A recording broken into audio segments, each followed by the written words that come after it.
di nomenklatur bantuan operasional. Di belakangnya pemerintahan desa. Sehingga pemerintahan ini mencakup eksekutifnya dan legislatifnya desa. Saya rasa itu.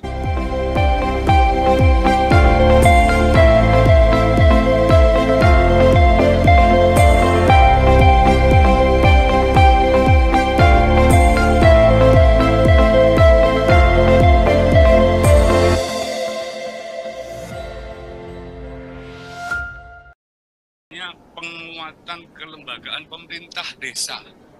Padahal struktur pemerintah desa itu tidak hanya desa dan perangkatnya saja, Pak. Di sana ada LPM, ada Badan Permusyawaratan Desa yang mereka memegang role jalannya pemerintahan juga. Mereka punya andil kontribusi. Mereka punya tugas wenang ikut mengawasi, menyusun APBDes. Kemarin Komisi 2 kedatangan teman-teman asosiasi BPD seluruh Indonesia. Belum ada perhatian dari pemerintah. Sementara mereka sudah bekerja untuk Republik ini. Jadi koreksi saya, saran dan usulan, tolong dipikirkan penguatan kelembagaan yang ada di daerah, khususnya desa, tidak hanya sebatas pemerintah desa, tetapi pemerintahan desa. Desa, kepala desa, BPD, kemudian LPM, dan BUMDes. Ini Pak, setidaknya sedikit uang kehormatan buat mereka. Karena alokasi dari dana desa belum menyentuh itu. Terima kasih pimpinan. Ini untuk dana desa, saya mencoba mengontak beberapa kepala desa di dapil saya, Kabupaten Sumedang, Majalengka, Subang, Jawa Barat. Hasilnya ternyata sebagian besar itu masih di bawah 1 miliar rupiah. Sekitaran 900 jutaan. Terkait itu saya berharap untuk 2023 ini dinaikkan minimal 1 miliar per desa dengan mempertimbangkan desa sebagai titik tumpu gravitasi pembangunan nasional. Desa sebagai ujung tombak pemerintahan. Juga struktur keuangan desa yang sebagian besar dari dana desa. Jadi satu desa ya harus minimal itu 1 miliar rupiah. Saya setuju alokasi dana desa dinaikkan minimal 75 triliun. Dan selanjutnya saya juga ingin menggarisbawahi terkait target penggunaan DD untuk Perlinsos BLT maksimal 25%. Ini harus ditegaskan betul, mengingat sebelumnya ada aturan minimal 40% untuk BLT. Kalau perlu bahkan yang perlu diatur cukup persentase untuk penyelenggaraan pemerintahan saja. Sisanya diserahkan ke desa berdasarkan musyawarah desa sesuai dengan kebutuhan desanya. Ini penting saya tegaskan agar desa berdaulat dan sesuai dengan kebutuhannya. Kami hanya mengingatkan kepada pemerintah, yaitu apakah data penerima bantuan BLT desa sudah diaudit dan diupdate sesuai dengan kriteria yang ditetapkan oleh pemerintah. Karena kita tahu bahwa program berupa seperti PKH dan BPNT didapati data kedua program tersebut konsisten bermasalah. Yang terbaru misalnya pada bulan Juni 2022 BPK mengungkapkan kesalahan penyaluran sampai 6,9 triliun Pak. Adapun data ini selama ini selalu penyimpangan, mulai dari masih dicantum warga sudah meninggal, bahkan ada ASN dan Polri, dan juga NIK yang invalid, KPS sudah nonaktif, tapi masih diberikan banyak. Di Magana ini kita sering menerima keluhannya Pak dari rakyat. Lalu yang kedua itu singkat kata, tadi sudah disampaikan, tapi saya ingin mengingatkan bahwa kita ada dana desa, terus ada dana otsus, DAIS, dan sebagainya. Sebenarnya dari pemerintah itu bagian melakukan edukasi kepada perangkat desa atau pimpinan daerah agar bisa efektif dan efisien serta transparan dan bertanggung jawab dalam mengelola dana-dana ini.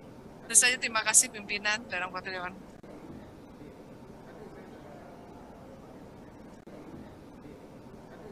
Kemudian yang kedua terkait dengan dana desa. Ini tadi banyak sekali yang menyoroti tentang dana desa. Jadi yang pertama adalah untuk dana desa, memang kebijakan kita untuk ke depan yang kita usulkan, seperti tadi yang kami sampaikan, itu pertama kita tetap akan ada yang namanya BLT, ya. Kenapa ini masih penting? Karena yang namanya BLT ini penting untuk mengadres beberapa isu. Yang pertama adalah isu kemiskinan ekstrim. Nah, ini kita gunakan BLT, dana desa.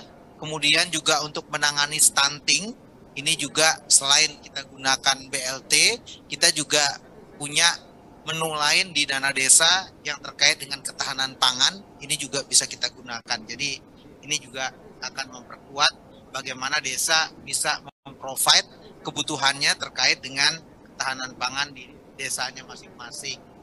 Kemudian terkait tadi juga ada concern bahwa yang kita dukung adalah pemerintahan desa, seperti tadi yang sampaikan Pak Agung, ya. Kami sependapat, makanya yang kami sampaikan di sini yang terkait dengan hal tersebut, ini kita menyebutkan adalah salah satu daripada penggunaan daripada dana desa adalah dana operasional pemerintah desa. Jadi di sini juga pemerintah desa maksudnya ya harusnya tidak dimaknai hanya dari eksekutifnya saja, karena perintah desa di sini kan ini berbeda dengan yang ada di Pemda dan berbeda juga ada yang di pusat. Karena kalau di Pemda kan juga yang namanya pemerintah daerah itu kan termasuk DPRD. Nah, ini mungkin nanti kita bisa berikan suatu penajaman ya, sehingga concern tadi untuk bisa melihat kemungkinan tersebut ini bisa kita kaji, Pak, ya, supaya nanti ini bisa kedepannya bisa lebih baik. Pimpinan, instruksi bisa? Ya, silakan. Bisa interaktif pendalaman? Silakan. Ya. Jadi begini, Pak. Undang-undang pemerintah desa ini kan turunan dari undang-undang pemerintah daerah. Di undang-undang pemerintah daerah di sana penyebutan pemerintah eksekutif itu pemerintah kabupaten, pemerintah provinsi, pemerintah kota. Nah, tetapi ketika di undang-undang disebutkan berbunyi pemerintahan, itu artinya adalah eksekutif dan legislatif. Substansinya tadi sudah ada niat bagus dari pemerintah bahwa akan memberikan support ya kepada Badan Permusyawaratan Desa. Tetapi kalau kita hanya berhenti pada bantuan operasional pemerintah desa, di sini malah justru yang timbul masalah. Jadi di desa-desa mereka menganggap bahwa bantuan operasional pemerintah desa adalah untuk eksekutif di pemerintah desa. Tapi kalau ada afirmasi, sekali lagi ini kebijakan afirmasi lagi jadi tren. Karena tadi ketua juga menyampaikan, ya, afirmasinya kalau mau mengafirmasi kepada lembaga Badan Permusyawaratan Desa, maka di sana harus dibunyikan, dikunci dengan kata, misalkan mau berhenti di nomenklatur bantuan operasional, di belakangnya pemerintahan desa. Sehingga pemerintahan ini mencakup eksekutifnya dan legislatifnya desa. Saya rasa itu, Pak. Kemarin. Terima kasih, Pak Dirjen. Yang terhormat Bapak-Bapak pimpinan Banggar, pimpinan dan anggota Banggar, dan seluruh peserta rapat yang kami hormati.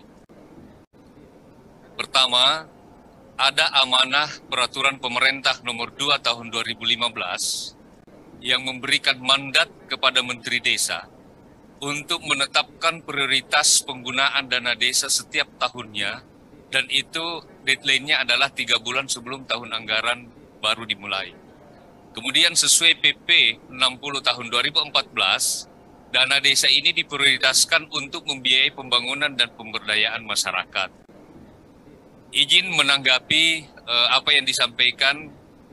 Pertama, sebenarnya tadi sudah dijawab oleh Pak Dirjen, Pak Prima. Pertanyaan Pak Agung, apakah pemerintah desa untuk operasional ini atau pemerintahan desa?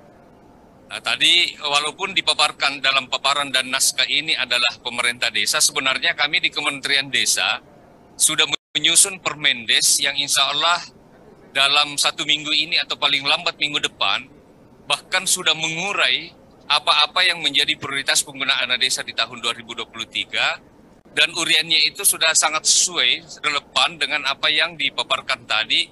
Pertama adalah Perlinsos untuk terutama sekali menyasar kemiskinan ekstrim di desa, maksimal 25%, terus juga bantuan permodalan BUMDes, dana operasional pemerintah desa.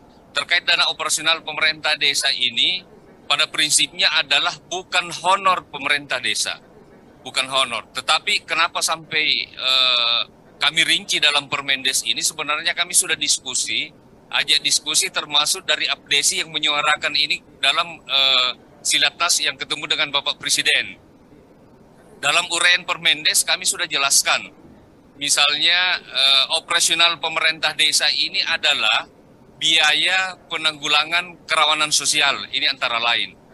Kenapa sampai seperti ini? Aspirasinya yang kami dapatkan, hampir semua persoalan yang terjadi di desa, izin Bapak, larinya ke kepala desa, ke perangkat desa. Ada warga sakit tengah malam, tidak ada biayanya untuk dirujuk ke rumah sakit, minta ke kepala desa. Ada warga tengah malam mau melahirkan, mau dioperasi, minta ke kepala desa. Ada warga yang meninggal, tidak ada biaya kafannya, pemakamannya, minta ke kepala desa. Inilah yang mengilhami kenapa sampai pemerintah desa.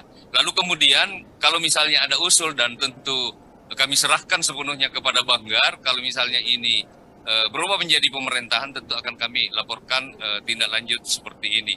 Terus yang kedua, pertanyaan yang kedua, memang kami di Kementerian Desa diberikan target sesuai RPJMN untuk meningkatkan status 10.000 desa tertinggal menjadi berkembang, 5.000 desa berkembang menjadi maju. Terus permasalahan-permasalahan di desa-desa tertinggal atau bahkan desa-desa sangat tertinggal ini sebenarnya disebabkan oleh karena kondisi geografis, termasuk infrastruktur yang sangat belum memadai di desa, itu yang membuat status mereka seperti itu. Tetapi dalam menu atau lampiran Permendes yang kami susun terkait prioritas penggunaan dana desa ini, sudah ada ruang bagi desa-desa, bagi pemerintah desa, tentunya dibahas dalam musyawarah desa untuk menentukan pilihan-pilihan. Pemerintah, Bapak nggak perlu jelasin lagi banyak, kita di pendahuluan sudah sampaikan kalau menu yang dibikin di kita berharap tidak menu terlalu banyak lagi, ya biar nanti lebih fokus. Ini sudah luar biasa nih Pak. Siap. Efek daripada Undang-Undang Desa, Undang-Undang 6 itu sampai sekarang menurunkan desa sangat tertinggal, udah bagus, ya. Jadi sekarang lebih fokus lagi, apalagi tadi disampaikan Bapak, biar nggak kembias, dianggapnya nanti operasional dana desa itu honor. Bapak udah bener jelasin ini, dan ini forumnya, gitu. Udah oke. Jadi jangan menunya nanti diperjelas lagi lebih banyak lagi. Ya, fokus di menu yang disepakati di undang-undang ini. Jangan melebihi undang-undang, gitu ya. Baik, Pak Pimpinan, yang mulia pimpinan Banggar yang kami hormati. 1 menit. Jadi ini jelas, kalau dari Kemendes memang tidak bisa dipersalahkan karena fokus pada operasional kegiatan dana desa. Tapi saya nggak ngerti nih, rumahnya di mana nih. Memang kita Komisi 2 sudah kehilangan marwah mahkota pembinaan pemerintahan desanya, harusnya Dirjen Pemerintahan Desa.